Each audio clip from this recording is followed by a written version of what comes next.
మన టార్గెట్ ఏంటి? వ్యూస్ రావాలి, సబ్స్క్రైబర్స్ పెరగాలి, ఫాలోవర్స్ పెరగాలి. సో దానికోసం మనం ఏమన్నా చేస్తాం. దానివల్ల ఎవరి జీవితం బలైపోయినా మనకు సంబంధం లేదు. సో అందుకే మనకి ఫాలోవర్స్ రావాలి, వ్యూస్ పెరగాలి అంటే ఏదో ఒక విషయాన్ని వైరల్ చేయాలి. వైరల్ చేయాలి అంటే చిన్న చిన్న వీళ్ళ జీవితాలు అనమాట, అమాయకమైన జీవితాలను తీసుకొచ్చి వాళ్ళని మీడియా ముందు తీసుకొచ్చి వాళ్ళని ప్రొజెక్ట్ చేస్తామన్నమాట. వాళ్ళు అలా చేస్తున్నారు, వాళ్ళు ఇలా చేస్తున్నారు, వాళ్ళ వల్ల వాళ్ళదో ముఠా ఉంది, వాళ్ళు జనాల్ని ఇంజెక్ట్ చేస్తున్నారు అని చెప్తాం. పెద్ద పెద్ద వాళ్ళ విషయాల్లో మనం ఇన్వాల్వ్ అవ్వమన్నమాట. ఎందుకు?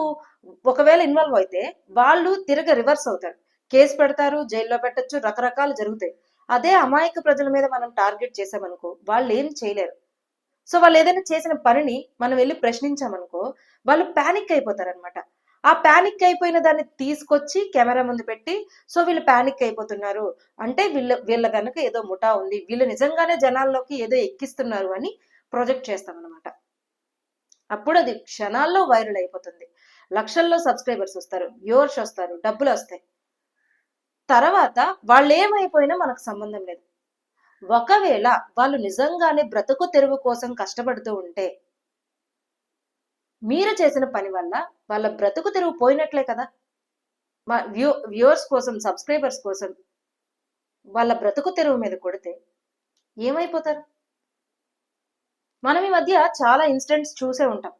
పెద్ద పెద్ద రెస్టారెంట్స్ లో, చాలా పెద్ద పెద్ద పేరు మోసిన రెస్టారెంట్స్ లో బిర్యానీల్లో బల్లులు వస్తాయి, కప్పలు వస్తాయి, పురుగులు వస్తాయి, ఇంకా బొద్దింకలు వస్తాయి, చట్నీల్లో చీమలు వస్తాయి, బ్లేడ్లు వస్తాయి, కత్తులు వస్తాయి, పాన్పర కవర్లు వస్తాయి. అయినా కూడా మనం వెళ్ళి చక్కగా తింటాం అనమాట. ఒకసారే కదా వచ్చింది, అన్నిసార్లు రాదు కదా అని మనం వెళ్ళి చక్కగా తింటాం. ఫుడ్ సేఫ్టీ అధికారులు తనిఖీల్లో కూడా అధికారులు కూడా చెప్తారు, తినొద్దు, అసలు ఫుడ్ ఇట్లా నిల్వ చేసిన ఫుడ్ అసలు తినకూడదు, కానీ వీళ్ళు 10 రోజులు, నెలేసి రోజులు నిల్వ చేసి పెడుతున్నారు, మీరు ఇది తింటే మీ ఆరోగ్యానికి హానికరమని వేల సార్లు చెప్పినా కూడా మనం వెళ్ళి అక్కడికే వెళ్ళి తింటాం. మనం పక్కనే తింటాం, ఆ పక్కనే అధికారులు తనిఖీలు చేస్తూ ఉంటారు. అయినా కూడా మనకి ఎలాంటి మొహమాటం లేకుండా చక్కగా కూర్చొని తినే ఘటనను కూడా మనం చాలా చూసే ఉంటాం. కానీ మనం అలాంటి వాటిపై ప్రశ్నించం.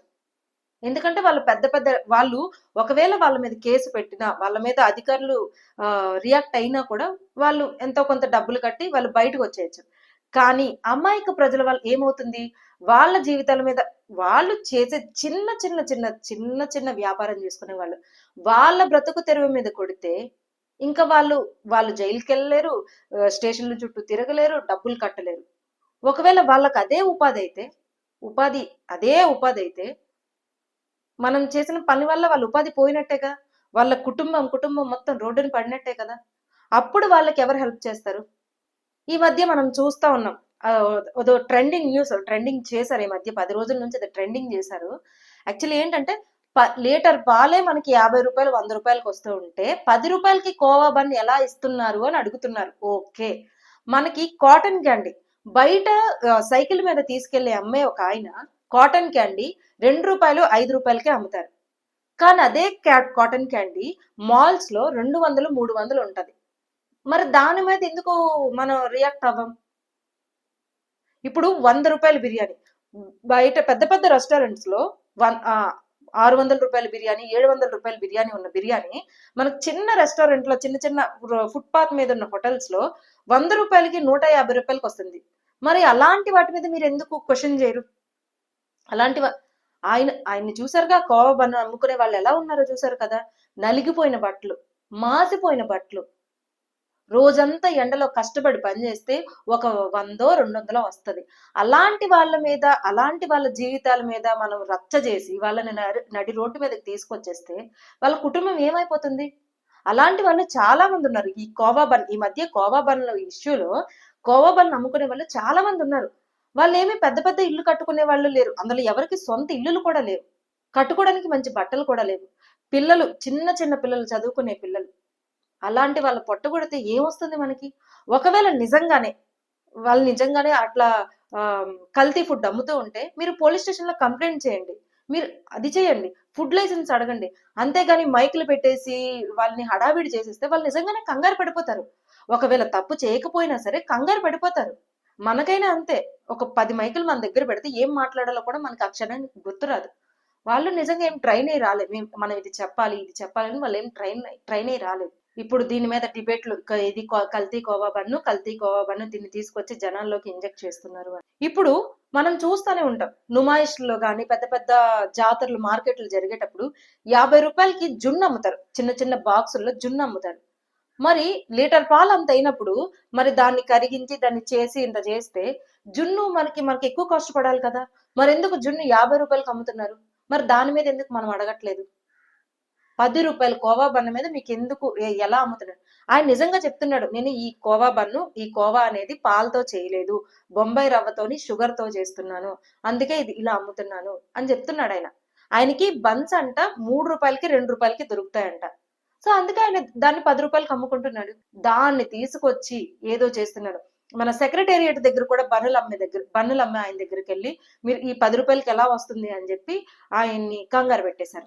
సైకిల్ మీద రోజంతా పొద్దున్న నుంచి సాయంత్రం వరకు ఎండలో నిల్చొని అమ్ముతా ఉంటే మీకు చెమటలు వచ్చేస్తున్నాయి, మీకు కాళ్ళు చేతులు ఎందుకు వణికిపోతున్నాయి, మీరు ఎందుకు బన్ను తినట్లేదు అని పిచ్చి పిచ్చి ప్రశ్నలు వేసి వాళ్ళని ఇబ్బంది పెట్టారు. ఒకవేళ నిజంగా వాళ్ళు నిజంగానే బ్రతుకు తెరువు కోసం కష్టపడతా ఉంటే మీరు అదే బ్రతుకు తెరువు మీద కొడితే వాళ్ళు ఏమైపోతారు? వాళ్ళ పరిస్థితి ఏంది? వాళ్ళు రోడ్డు మీదకి వచ్చేస్తారు కదా. వాళ్ళ పిల్లలు ఏమైపోవాలి? రోజు 100 రూపాయలు 200 సంపాదించుకునే వాళ్ళు కష్టపడకపోతే 5,000 నోట్లోకి వెళ్ళని వాళ్ళ పరిస్థితి అలాంటిది. వాళ్ళ పరిస్థితి అలాంటి వాళ్ళ మీద మన ప్రతాపం చూపిస్తే వాళ్ళు ఎవరికి చెప్పుకుంటారు? మనం ఏదైనా క్వశ్చన్ చేస్తే అమాయక ప్రజల వైపు నుంచి పోరాటం చేయాలి, అంతేగాని ఏమీ చేయలేరు, ఏమీ అనలేరు కాబట్టి వాళ్ళని టార్గెట్ చేసుకొని మన వ్యూవర్స్ కోసం, మన సబ్స్క్రైబర్స్ కోసం పెంచుకుంటూ పోతే తర్వాత వాళ్ళ ఫ్యూచర్ పోతుంది కదా. వాళ్ళ కుటుంబం మొత్తం రోడ్డున పడిపోతుంది కదా. అప్పుడు వాళ్ళకెవరు సమాధానం చెప్తారు? వాళ్ళకెవరు ఫుడ్ పెడతారు? అయితే ఇది జరుగుతున్న ఇష్యూ మీద చాలా మంది ఇన్ఫ్లుయెన్సర్లు, యూట్యూబర్లు రియాక్ట్ అయ్యారు. మీరు ఎందుకు ఇట్లా చేస్తున్నారు, ఇలా ఎందుకు వాళ్ళని కంగారు పెట్టేస్తున్నారు, వాళ్ళ చిన్న చిన్న జీవులు, చిన్న చిన్న పనులు చేసుకునే వాళ్ళని ఎందుకు ఇబ్బంది పెడుతున్నారు అని రియాక్ట్ అయ్యారు. అయితే జనాలేమి పిచ్చోళ్ళు ఏం కాదు, ఇది చూసి జనాలు రియాక్ట్ అవుతున్నారు. చాలా మంది, అసలు గుడ్ థింగ్ ఏంటంటే చాలా మంది ఆ బన్నులు అమ్మే వాళ్ళకే సపోర్ట్ చేస్తున్నారు. ఇది నిజంగానే ఇందులో ఏం లేదు, వాళ్ళు ఏదో రవ్వతోనో పంచదారతోనో చేసుకుంటున్నారు తప్ప దీంట్లో వాళ్ళు ఏం కలపట్లేదని చాలా మంది వాళ్ళకు సపోర్ట్ చేస్తున్నారు. ఇది చాలా మెచ్చుకోదగ్గ విషయం యాక్చువల్లీ. సో ప్లీజ్ ఇలాంటి వైరల్ టాపిక్స్ కోసం అమాయక ప్రజల్ని బలి చేయకండి. వ్యూస్ కోసం, సబ్స్క్రైబర్స్ కోసం వాళ్ళని రోడ్డుకి ఈడ్చడం వల్ల మనం పొందే లాభం ఏమీ లేదు. ఒకవేళ వాళ్ళు తప్పు చేస్తే పోలీస్ స్టేషన్ లో కంప్లైంట్ చేయండి, ఫుడ్ లైసెన్స్ ఉందా లేదా అడగండి. ఇప్పుడు మనం పానీపూరి బండి మీద అమ్ముకునే వాళ్ళు, చాట్ బండి అమ్ముకునే వాళ్ళ దగ్గర ఫుడ్ లైసెన్స్ ఉండదు. వాళ్ళ దగ్గర ఎందుకు ఫుడ్ లైసెన్స్ ఉంటుంది? ఆధార్ కార్డు ఉందా, రేషన్ కార్డు ఉందా, పాన్ కార్డు ఉందా, ఇవన్నీ అడగాల్సిన అవసరం ఏముంది? నువ్వు అది నిజంగానే కల్తీ జరుగుతుందని తెలిస్తే పోలీస్ స్టేషన్ లో కంప్లైంట్ ఇవ్వండి, చట్టం పరంగా వెళ్ళండి. అంతేగాని వాళ్ళనెందుకు రోడ్డు మీదకి లాగడం? ప్రజల కోసం ప్రశ్నించడం, ప్రజల కోసం గొంతెత్తడం మంచి విషయమే, కరెక్టే. కానీ అమాయకమైన వాళ్ళని రోడ్డు మీదకి లాగడం కరెక్ట్ కాదు. వీలైతే వాళ్ళ పక్షాన్ని పోరాడండి, వాళ్ళ కోసం హెల్ప్ చేయండి. అంతేకాని వాళ్ళు ఏం చేయలేరు కదా అని చెప్పి వాళ్ళని జనాల్లోకి తీసుకొచ్చి వాళ్ళ బ్రతుకు తెరువు మీద కొట్టకండి. సో ప్లీజ్ స్టాప్ చేయండి. ఇలాంటి వ్యూస్ కోసం, సబ్స్క్రైబర్స్ కోసం, ఫాలోవర్స్ కోసం ఇలాంటివి అమాయకమైన ప్రజల్ని రోడ్డు మీదకి తీసుకొచ్చి వాళ్ళ జీవితాలను ఆగం చేయకండి.